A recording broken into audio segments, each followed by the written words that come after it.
Back in the day, the BMF crew wasn't one to play around, especially Meech. But if you ask them now, linking up with young Jeezy was a move they came to regret, from allegedly turning against Meech during his trial. But if you and your homeboys just walking through the mall, and it's 3 of y'all, and then 15 guys come and say, we finna beat and the run, that was Jeezy. He was ran. To having a gun standoff with some BMF affiliates at a party. It's Jeezy and it's me. You know what I'm saying? And with BMF is right in front of me and Jeezy. And Jeezy took the gun and put it to his head and was like, shoot, don't shoot, shoot. Meech and the BMF crew got to discover just how dangerous Jeezy could be. Let's dive in. Looking back, people used to say young Jeezy was riding off Big Meech's influence. Meech was a really, really good friend of mine. Okay. And he said, listen, Khan, I got this artist, man. I need your help on it. I promise you, man, I'm gonna look out for you. However you need me, I got you. I said, man, brother, just bring him too. Right. He brought him by the studio. Yeah. And Jeezy. He built his name while being around the BMF crew, benefiting from their reputation and street power. Look, I look at Jeezy, the support that they offered him in those early stages.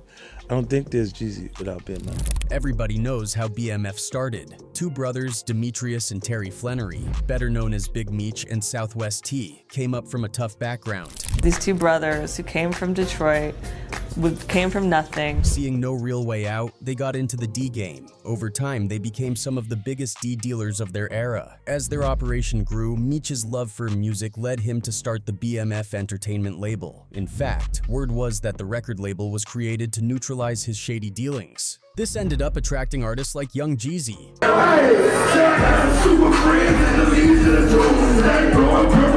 Rumor had it that Jeezy was the first artist signed to the label. He, however, made it clear that he was never officially signed there. It's affiliated. Like whenever people hear BMF, they always say the first artist of BMF was Jeezy. You know what I'm saying? Still, Meech played a major role in his come-up, throwing money and support behind him. And Meech kind of took a real good, strong liking to Jeezy because he liked how his music was. I mean, I remember in the documentary, 2 Chainz said that he was in Magic City one night, and outside the blue of my Haines City, hold it down. But I was like, that's my like, that's like my extended family, man. My support me in every shape, form. Jeezy himself never outright denied their close bond. I understand you and Meech still maintain a relationship. Yeah.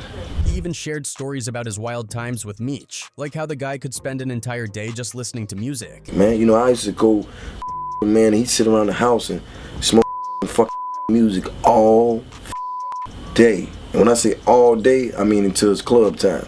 How Meech once randomly called him up for a trip out of the country. One time, this motherfucker called me and said, yo, Jeezy, we going to Cancun. I said, who, Meech? We. He had chartered a plane and ended up bringing roughly 300 people along. This chartered a plane, not a jet, a plane, and took 300 people to Cancun, Mexico. They had all the fun on the plane.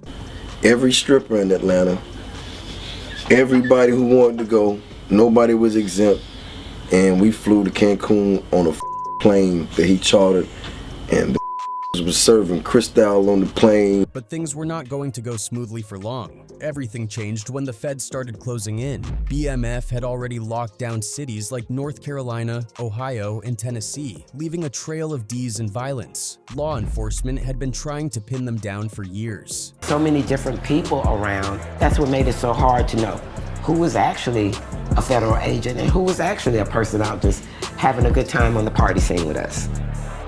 We know they're here. Eventually, a wiretap on Meech's brother led to a massive crackdown. The feds swept through, taking down a huge chunk of the BMF crew and their associates. Unlike many in their circle, Jeezy managed to stay out of it. In fact, during the trial, there were whispers that he got fronted some serious weight, kilos of cocaine. But he did not go down for it. Meech ended up getting locked up. When Meech got in, word was that he reached out to Jeezy multiple times. Jeezy stayed silent. So what you're saying is that Jeezy has not put up the money for the appeal for Big Meech? Exactly. I mean, he won't do nothing, period. Meanwhile, Blue Da Vinci claimed he was still going on interviews, saying he had love for Meech. When we got somebody that's still running around saying that, you know, he loved man and You know, he got him 100% and all that. He then called him out, saying Jeezy's love was just for show. At the end of the day, the selfishness, sticks in the Hollywood and the lights and the cameras. Over the years, Jeezy kept making everyone suspect that he was denying any real affiliation with BMF. Well, you was affiliated. Me and Meech was like... Okay. He kept insisting that he and Meech were just friends from different worlds. Me and Meech was like... Okay. You two. Right. You know what I mean? Which means that I had, and I had my crew. Of course, Da Vinci wasn't having it. He went on to reveal that Jeezy was part of BMF before the whole drama. I thought Young Jeezy was part of the whole BMF movement. I mean, he was, but it all used to be. Which everyone believed was true, following how he used to give them credits. Now, the first time I heard your name running through the ATL, they said you actually were part of BMF Records. You still signing up? Oh, that's never my okay. That's my man. Shouts out the crew of my Haiti City, man. Hold it down. Then there was Meech himself during a jail interview who called Jeezy a liar, claiming he broke the code by abandoning him. Ragged is just gonna tell the real, man. Then step up to the plate when eating. It ain't like a even to hold his hand. You ain't $300 or you spent $2-3 grand a month. You a lie. You a lie. You a more lie. He went as far as saying Jeezy's career would be done when he got out. This could probably be because Meech gave him all the popularity he had. Still speaking off affiliation, when Southwest T got released, Jeezy mentioned him in a track. That's Meech's brother, right? You said welcome home T. He said in the track he says something along the line of not owing him. I owe you money, but that ain't me. He claimed there were rumors in the streets, hence the clarity. When asked about his connection to Southwest T, he downplayed it, saying he had only spoken to him a couple of times. I don't really know T.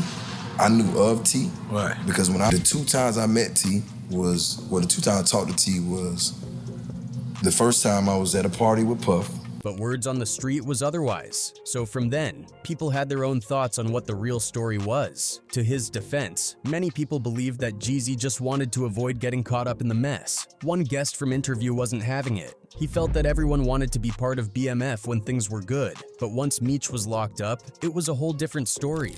Everybody was down and everything was cool with BMF before they got busted. Everybody wanted to be down with the play until they got busted. And then when it went sour, then nobody wanted to fly the flag no more. There was also Big Meech himself speaking of the situation, painting young Jeezy as a coward. But if you and your homeboys just walking through the mall, and it's 3 of y'all, and then 15 guys come and say, we finna beat and the run, that was Jeezy. He was ran. Now, while Meech was doing his time, some of his guys weren't about to let things slide.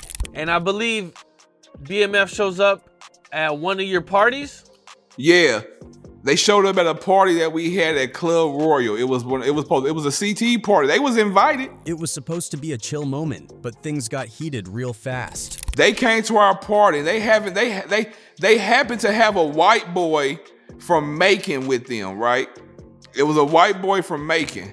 Matter of fact, he was on the documentary talking about he was an enforcer. One guy pulled a gun on Jeezy and one of his guys. One of the pulled out a gun. So we in the middle of the club, they got guns on us. He got a gun on us. Only one person got a gun. The BMF is right in front of me and Jeezy, because it's me and Jeezy right here in the crew.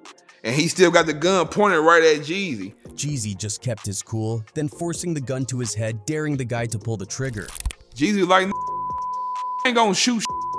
He took the gun and put it to his head and was like, shoot, shoot, shoot, shoot. In the end, nothing happened, but they still ended up taking his broken chain. And then one was with the other, had smacked the gun down, not smacked it, but grabbed the gun in the hand and pulled it down. And when he did that, the gun barrel snatched Jeezy diamond chain and it broke. And we had got all of it back, probably about that much, and they had it. So they try to act like they snatched the chain. That wasn't the only time things got tense. Blue Da Vinci was also among the BMF crew who went to jail. Now, Blue Da Vinci, I know you were away for a minute and now you're back. What exactly were you charged with? Conspiracy with intent to distribute. And that was with the whole entire BMF bust. When he got out of prison, he and some of the BMF guys pressed Jeezy regarding Big Meech. We was in New York and Jeezy wasn't clearing the records. They claimed they had given him some advancements. It was right before Baby Blue got killed. We was headed to Miami. We was on a tour bus, driving from New York all the way to Miami to go holler at Jeezy about this record we got to clear, because we had gave him advancements. Jeezy, though, didn't comply. He had all kinds of excuses. He was blaming it on Def Jam. The crew wasn't trying to hear it. We knew that was because Fabulous had cleared the record with us, and he was signed to Def Jam. Again, things got ugly, and they ended up attacking Jeezy's entourage. It went from there. It went from it went there. You know, and it went to a couple of my guys from the clique ended up getting in shootouts with their entourage. You know what I'm saying? With Jeezy entourage for not being, from the fake in it. Now BMF wasn't just another crew out here trying to make a name, as we already know. They were on a whole different level. They started hustling weed just to pay bills, but everything changed when they linked up with E.D. Boyd and the 50 Boys. Yeah, Meech was exactly, he was 14, 15 years old. I'm gonna say closely to more to 15 years old. And with Meech, he brought D Meeks and his brother Southwest T. Okay, that happened. Okay. Boyd was a top player in Detroit's crack scene, and working for him showed Meech and Terry just how much money was really in the game. Weed was one thing, but cocaine, that was a whole new level. But when you're making moves in the streets, beef is always around the corner. Meech and Terry ended up in a serious conflict with a dude named Ladon Simon, another heavyweight in Detroit's D scene. Things got so heated that Ladon allegedly tried to take Meech out in a drive-by. But even after nearly getting killed, Meech wasn't about to back down. Instead, he and Terry found their own plug, started bringing in their own coke, and that's when their operation really took off. Most big-time dealers either end up dead or locked up, but E.D. Boyd actually managed to retire without any issues, even though Meech and Terry basically took over the city. He told DJ Vlad that they're still cool to this day. He just knew when to step away from the game. Meanwhile, Meech and Terry were supplying almost every major dealer in Detroit, and as their empire grew, so did their problems with Ladon. One night at a party, things popped off between their crews, and bullets started flying. Ladon says he grabbed Meech as a human shield, and in the chaos, his brother Elvis got shot and killed. Cause how big Meech kind of got, like I said, I'm jumping, but how big Meech got into it when my brother got shot, he ran past me when the shooting started, and I grabbed him. And I had him for a shield, and the guy wouldn't shoot me. They were after my brother, and that's when they shot him. Ladon let Meech go and ran to his brother, but the shooter caught him 5 times in the back. He survived, but losing his brother only made him more dangerous. A few months later, he took another shot at Meech, literally. Meech was partying at a diner in Ladon's neighborhood when things went sideways. Ladon had just lost his brother, and his 10-year-old nephew had been beaten to death around the same time, so he was already on edge. Nobody knows exactly how it went down, but Ladon allegedly pulled out his gun and shot Meech multiple times. I'm coming home one night. He at the Conant Island. Told I went home and got some type, you know what I'm saying, and came back and he was still up there.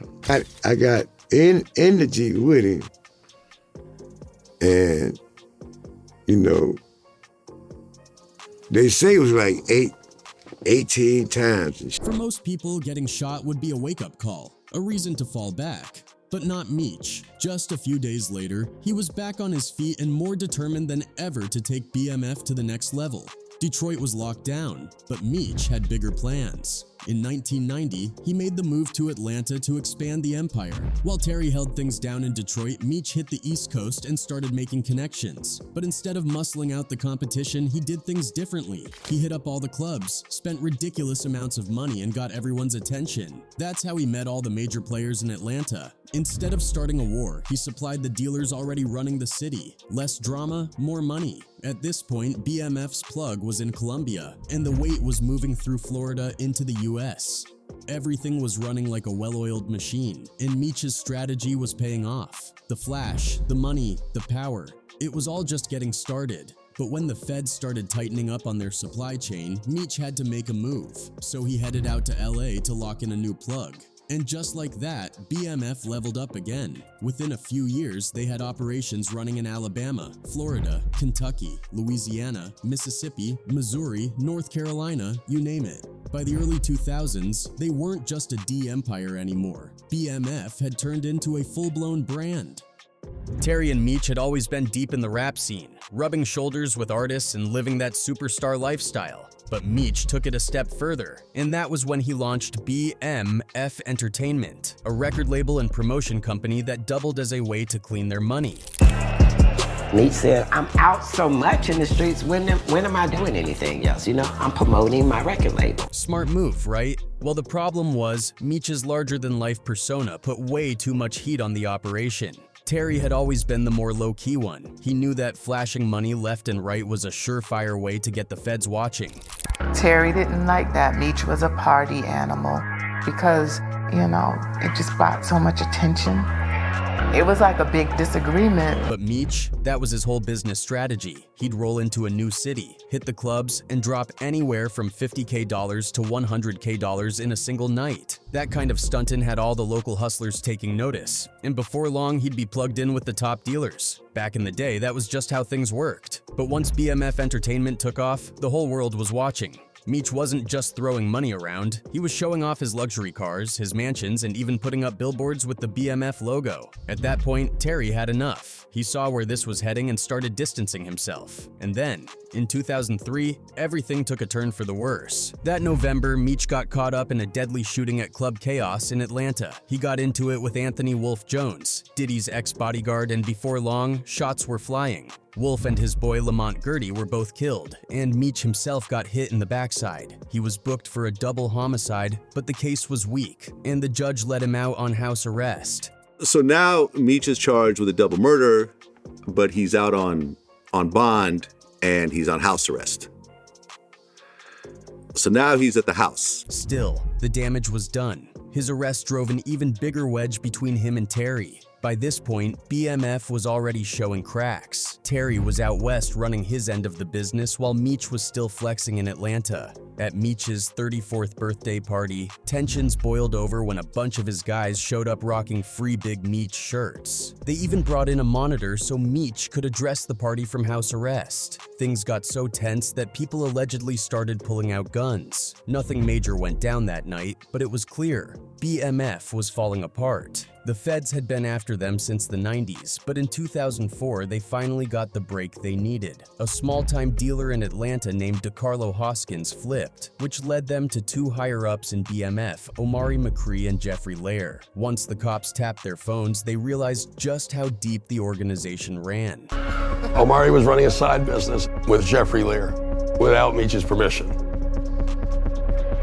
So Omari was the weakest link in Meech's chain. Once the warrants were drafted, we arrested Omari McCree and we began debriefing. Then came the biggest mistake. Terry got caught slipping on the phone. He and Meech had always argued about Meech bringing too much attention to BMF, but in the end, it wasn't Meech's flashy lifestyle that got them locked up.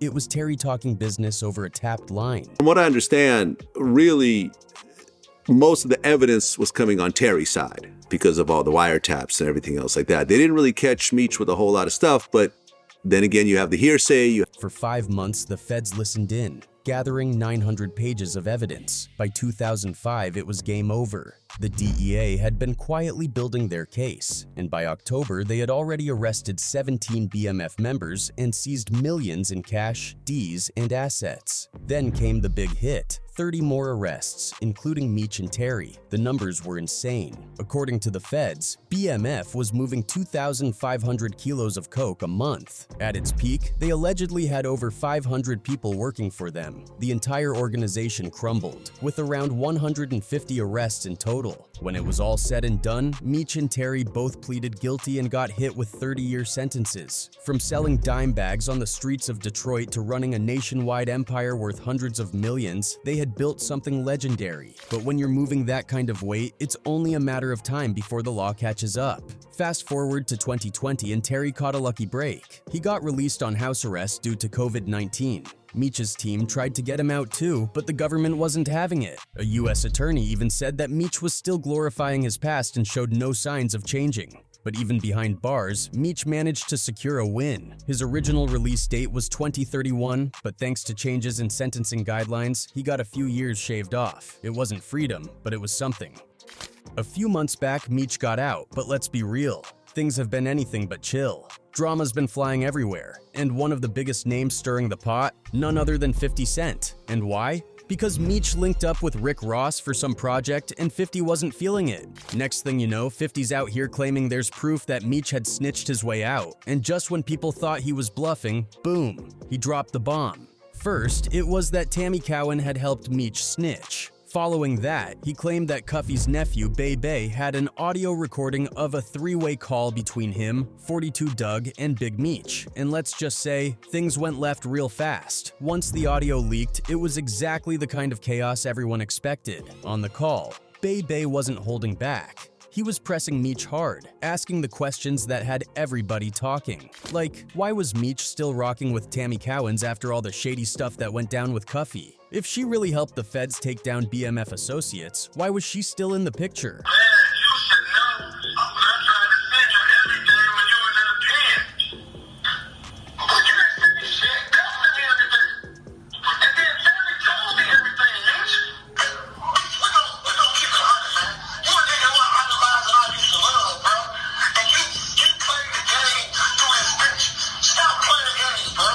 Instead of setting the record straight, Meech got defensive. He basically said he didn't owe anyone an explanation. Not Bebe, not the streets, nobody. And if people thought he was snitching, they needed to pull up the paperwork. Well, funny thing, 50 already claimed to have that paperwork locked and loaded. Bebe wasn't letting it go though. He kept pressing Meech about never cutting Tammy off despite all the allegations. And let's be real, he had a point, because a lot of people had been side-eyeing Meech for not publicly addressing her involvement. Then, just as things were heating up, Meech straight up hung up the call. And honestly, that did not look good. Once the audio hit the streets, Bebe went even further. He sat down for a full 30-minute interview with Dogface TV and really started spilling. He claimed Meech knew exactly what Tammy was doing and that the snitching allegations were all part of a deal. According to him, Meech was supposed to get a lighter sentence in exchange for Tammy working with the feds. Information she shouldn't know. Well, it's not so much he pillow talking. He put them together. He put her with Cuffy, her with Soros, but that's not pillow talking. He's directly putting them together. And here's the kicker. There's paperwork backing that up. The legal docs reportedly show that Tammy met Dion Cuffy through Meech, which is how Cuffy got caught up in this whole mess. And it gets even worse. Meech allegedly connected Fidel Suarez with Tammy too, meaning multiple people got wrapped up in what looked like a third-party cooperation situation. While Meech may have benefited, Cuffy ended up serving time. And that's why folks are throwing around the rat label. Meanwhile, 50 Cent has been keeping tabs on all of this, pulling receipts, and making sure anybody linked to his enemies gets aired out. And to make things even wilder, Big Meech and his son, Lil Meech, have been spotted hanging with people 50's been beefing with for years.